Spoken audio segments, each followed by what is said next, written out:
Қайырлы күн достар. Бүгін сіздерге сочникидің дайындалу тәсілін көрсетемін. Өте оңай әрі дәмді. Заттарды дайындап аламыз. Ыдыста бөлме температурасындағы сары май. Оған қант қосамыз.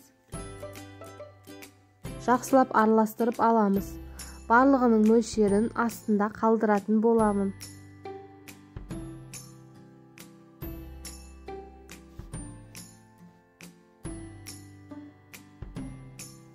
Қантымыз бен май жақсылап араласуы қажет. Енді оған қаймақ саламыз.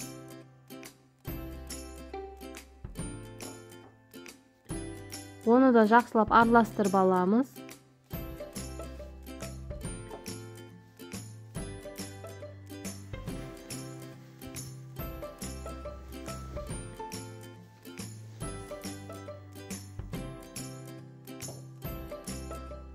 Осылай болу қажет.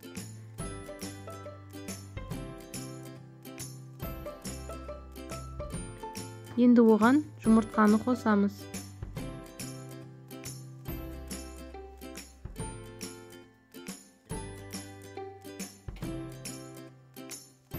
Жұмыртқа бір келкі болғанша араластырамыз.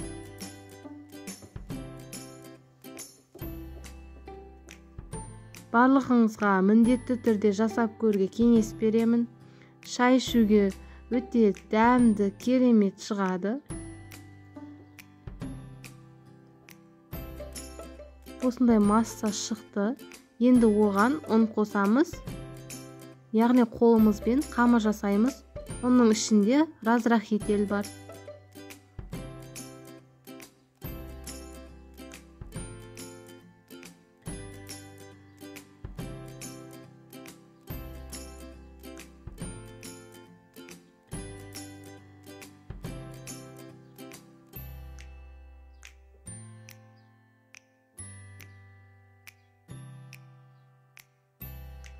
Ұнымыз міндетті түрде електен өту керек.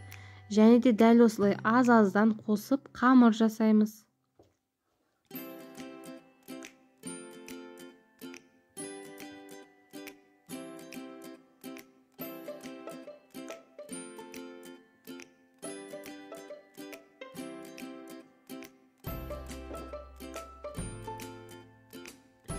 Осындай жұмсақ қамыр шығады.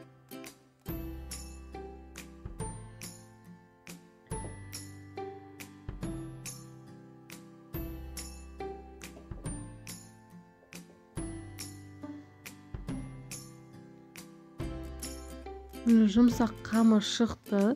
Енді бұны ыдысқа салып, бетін жауып қойып қоямыз.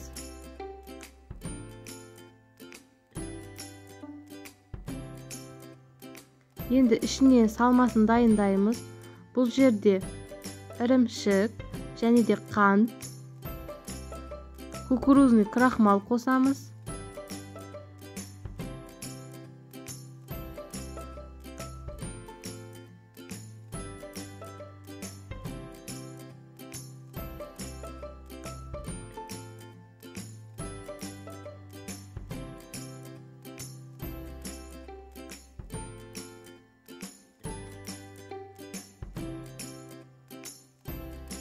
Енді жұмыртқаның ағын қосамыз, сарысын бөлек алып қоямыз.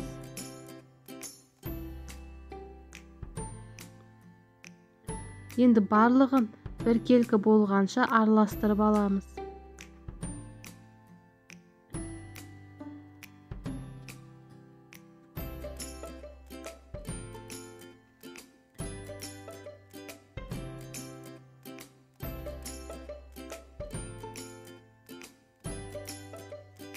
Осындай бір келкі масса шығады. Енді қамырымызды аламыз. Оны оқтаудың көмегімен жайып шығамыз. Астына аздаған ғана ұн себуге болады.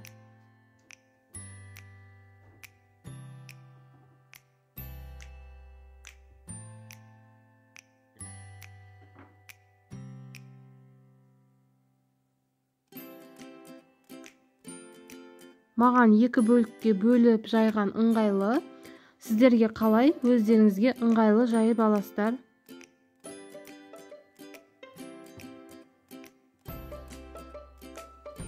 Дәл осындай қалыңдықта болады. Жұп-жұқа болып кетуге болмайды. Және де дөңгелектеп кесіп шығамыз.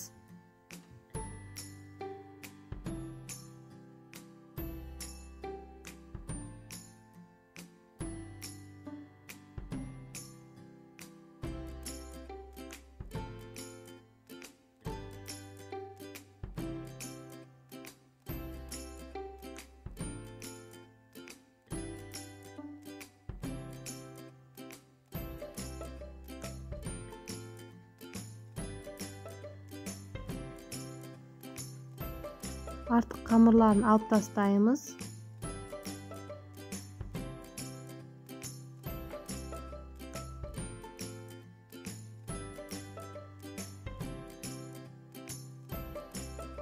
Осындай дөңгелек пішінде, қалыңдығы осындай болып шығу керек.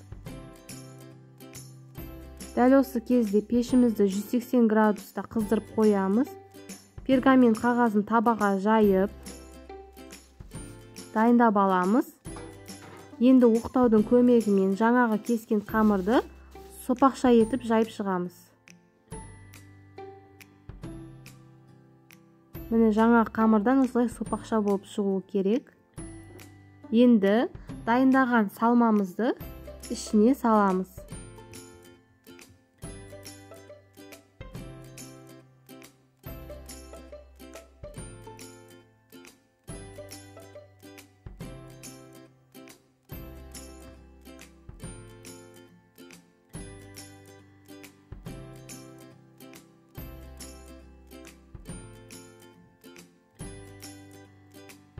Дәл осы видеодағыдай етіп салып шығамыз. Шеттерін түзулеп, өте көп салып жіберуге де болмайды. Орташа көлемде салып, қамырдың екінші бөлігін үстіне дәл өстіп жауып шығамыз.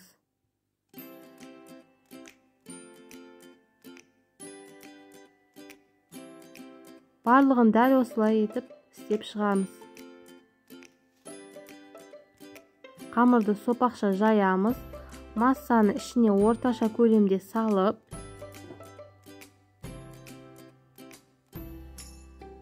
екінші бөлігін үстіне жабамыз.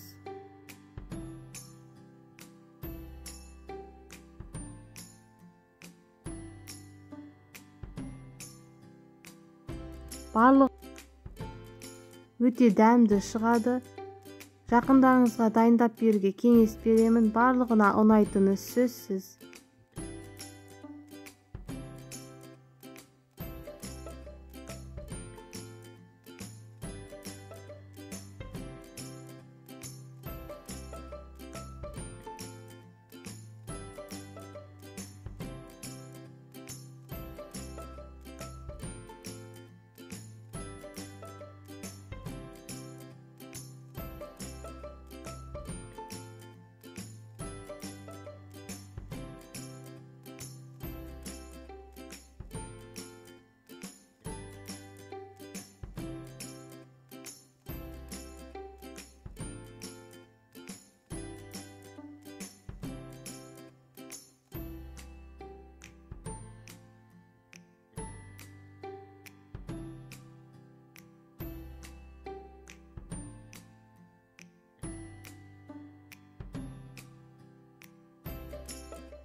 Енді жаңағы бөліп қойған жұмыртқаның сарысын бетіне жағып шығамыз.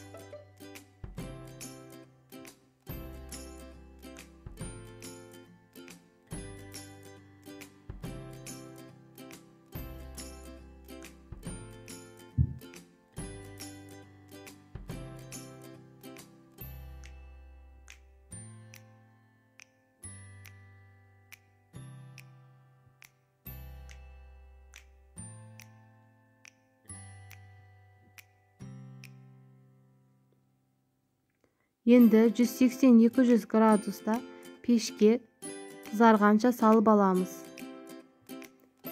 Міне біздің сочники дайын, өте жұмсақ шыққан.